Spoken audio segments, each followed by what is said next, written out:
I'm Laura Adkins and I'm a ceramic sculptor, and this is my sculpture, The Hug. I first had the idea for The Hug when I saw a sculpture outside Coventry Cathedral, which was a very abstract, non-gendered hug I really liked the form of. But I didn't do anything about it for a while. I took a photograph, and that was probably on my phone for about a year, and I kept looking at it and thinking how nice it was. But then one day I saw a photograph of two Ukrainian men hugging at a funeral for one of their comrades in the Ukraine-Russia war. And it had a very similar kind of feeling about it, but I particularly liked their embrace. It was very loving, the one clearly giving comfort to the other. And I decided that I would make a sculpture based on that. But I like a lot of improvisation in my work. So my plan was to make a very basic form, and I did that through, first of all, sketching the photograph and sketching it and resketching it until I had a very simple form that wasn't any obvious gender and that suited my beginning. And I used that to make some templates for this sculpture.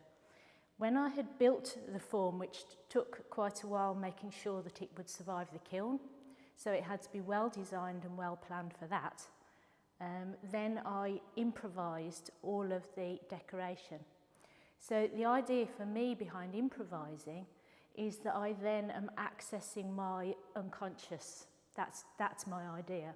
And I can be quite surprised by the things that I come up with and where my mind will take me.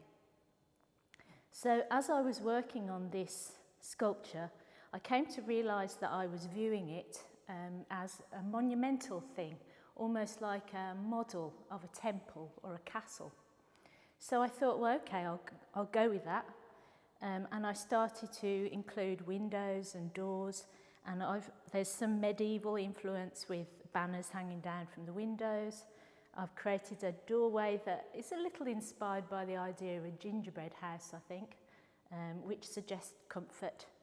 And I've just continued all the way around, and it's evolved into two, in my mind, ancient creatures, not necessarily male or female, not necessarily even from this planet, but they are locked in this embrace.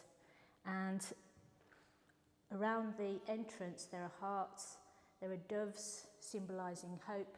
I'm very interested in symbolism. I often look into it. I read a lot about ancient history. So there's many references that have come out there. Okay, so when I applied to enter this exhibition, I had absolutely no idea. I had not even considered the possibility that I might win it. I don't know why. It just never even entered my mind that I might win it. In fact, I wasn't even sure that I would get in.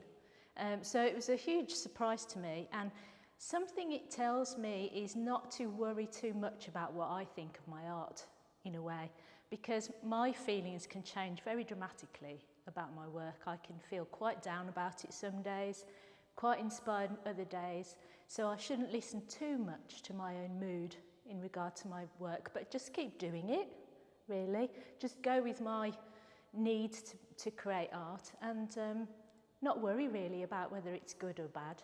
I've got to a point now where it's always going to be pretty good because of my skill level. So just really to go with it and keep entering exhibitions, and you never know what might happen.